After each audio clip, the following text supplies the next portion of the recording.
قیام اللیل سے متعلق کیسے ہے؟ ابھی ہم لوگ پڑھ رہے تھے نا وہ روایت جس نے اپنی نماز کو بگاڑ دیا تھا. آپ نے کیا فرمایا؟ فقر ما تیسر من القرآن. یہ سب کے لیے، ساری نمازوں کے لیے. کس نے کہا کہ نفل کے لیے ہے خالی؟ دیکھا ہوا ہے، لیکن ٹھیک ہے کوئی بات نہیں ہے. آپ کہہ رہے ہیں بہت اختلاف ہے تو دیکھ لیں گے کیا اختلاف ہے. لیکن یہی ہے کہ اس میں شدت نہیں ہونی چاہیے. صرف اس میں شدت ہونی چاہیے کہ بے معنی نہیں ہو رہا اللہ کا کلام. اللہ کا کلام بے معنی نہ، بیچ سے شروع نہیں ہونا چاہیے. مطلب بیچ جملے سے، اس سے پہلے کیا جملہ ہے 2-3 آیتیں چھوڑ دیا، بیچ سے شروع کر دیا. جیسے للہ ما فی السماوات، للہ ما فی السماوات مکمل ہے، وضاحت ہے. اس میں اعلان ہو رہا ہے جو کچھ بھی آسمانوں میں ہے زمینوں میں وہ اللہ تبارک و تعالیٰ کی ملکیت ہے. مکمل بات ہے، اس میں کہاں مسئلہ ہے.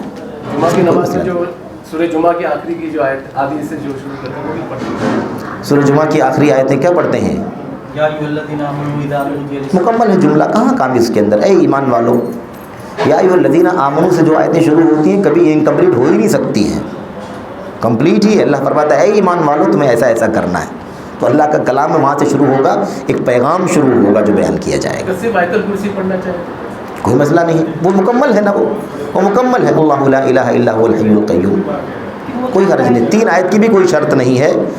بس یہ ہے کہ وہ آیتیں جو بھی پڑھی جائیں 3 ہوں 2 ہوں، بڑی آیت تو ایک ہی ہو جس میں ایک مکمل معنی اللہ کے کلام کا نکلتا ہو.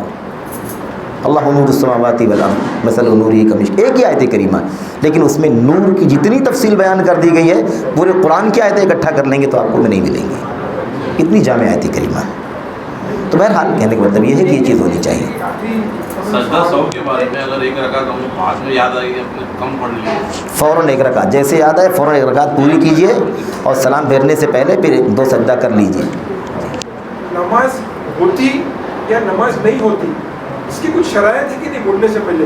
کہ آپ کسی کو بھی سمجھا آپ کی نماز نہیں ہوئی، کہ آپ نے یہ کہا یہ نماز نہیں ہوئی، جسے آپ نے بولا کہ بنا سورہ فاتحہ کی نماز نہیں ہوتی. تو ایسی اور بھی کچھ چیزیں ہیں کہ جس سے نماز نہیں ہوتی، جس سے صراحتاً یہ معلوم پڑے کہ بھائی یہ چیز کرے یا نہ کرے تو اس سے نماز نہیں ہوتی.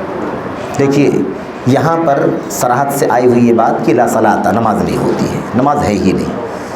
ضروری نہیں ہے کہ ہر جگہ ایسی وضاحت ہو، لیکن جو حکم ہے وہ حکم دلیلوں سے اگر مثال کے طور پر وہ واجب ثابت ہوتا ہے، دلیلوں سے وہ رکن ثابت ہوتا ہے، دلیلوں سے وہ شرط ثابت ہوتا ہے، تو اس کا مطلب یہ ہے کہ ان کو چھوڑنے سے نماز میں خلل ہو جائے گا. اب اس کے بعد آئے گی بات کہ خلل ہو گیا، نماز پوری نہیں ہوئی، لیکن وہ خلل پوری کرنے والی غلطی ہے یا خلل پوری ہو ہی نہیں، مطلب سجدے سہو سے بھی خلل پورا نہیں ہو سکتا ہے. اگر رکن چھوٹ جائے گا تو سجدے سہو سے بھی پورا نہیں ہوگا. وہ ایک آدمی اگر سورہ فاتحہ نہیں پڑھے بغیر سورہ فاتحہ کی نماز پڑھ لے مثال کے طور پر، اور بعد میں یہ ہو کہ اب سورہ فاتحہ نہیں پڑھا، رکن چھوڑا ہے اس نے، تو سجدے سہو سے مکمل ہوگا. وہ اگر صرف سورہ فاتحہ پڑھے اور اگر سورہ نہیں پڑھے باقی رکوع میں چلے جائے، نہیں مسئلہ ہے نا، نہیں مسئلہ ہے. سورہ فاتحہ ایک دم رکن ہے، اس کو پڑھنا ہی پڑھنا ہے، اس کے علاوہ کا مسئلہ نہیں ہے. بالکل سورہ فاتحہ کے علاوہ اگر کوئی صورت وہ کسی بھی رکعت میں نہیں پڑھے گا تب بھی اس کی نماز ہو جائے گی. صرف سورہ فاتحہ فضیلت جائے گی، اجر جائے گا، کیونکہ ایک چیز چھوڑ رہا ہے تو اجر کم ہوگا، لیکن نماز نہ ہونے کا مسئلہ نہیں آئے گا. 4 رکعت والی نماز میں اگر تشہد 2 رکعت میں بیٹھتے ہیں وہ کبھی بھول کے کھڑا ہو جائے جی جی سجدہ سہو سے ہو جائے گا، کیونکہ واجب ہے، وہ واجب ہے وہ. جی ہاں، وہ تشہد کرنا، سلام پھیرنے سے پہلے تشہد کر کے تب سلام پھیرنا. اگر فرض نماز میں امام رکوع میں ہے اور مقتدی جوائن کرتا ہے، جی جی تو وہ ڈائریکٹ رکوع میں آ جائے کہ مطلب اس کو سورہ فاتحہ پڑھنا ہی پڑے گا. آئی بات نا، اس بارے میں تفصیل سے بات آئی. ایک چیز البتہ رہ گئی اس کے اندر کہ اگر آدمی پہنچتا ہے اور امام رکوع میں ابھی گیا، مطلب رکوع اس کو پورا مل رہا ہے، تو چونکہ یہ رکعت کاؤنٹ ہونے والی رکعت ہے نا، ہم رکوع میں شامل ہو رہے ہیں اور رکعت کاؤنٹیبل ہے صحیح موقف کے مطابق، تو اس کو تحریمہ بولنا ہے، پھر دوسری اللہ اکبر بولنا ہے 2 بار. ایک تحریمہ کا اللہ اکبر بولنا نماز میں انٹری کا، اور ایک رکوع کا اللہ اکبر بولنا ہے، اللہ اکبر اللہ اکبر. اس طرح سے اس کو، کیونکہ وہ رکوع، وہ جو رکعت ہے وہ شمار ہو رہی ہے. اگر رکوع کے بعد وہ پہنچ رہا ہے تو چونکہ وہ رکعت شمار ہی نہیں ہونے والی ہے، تو اللہ اکبر بول کر کے نماز میں انٹری کر دینا ہے بس. اللہ اکبر کر کے ایک بار ایسا ہاتھ کرنا پڑے گا، صرف بولنا ہی ہے بس. اب قیام ہی نہیں تو ہاتھ کیسے باندھیں گے آپ؟ کاؤنٹ ہوتی ہے کہ واپس سے وہ رکعت پڑھنا پڑے گا؟ کاؤنٹ ہوتی ہے، راجح یہی ہے کہ کاؤنٹ ہوتی ہے. تقریر جماعت میں اگر آدمی لیٹ آیا، کس میں؟ تبلیغی جماعت میں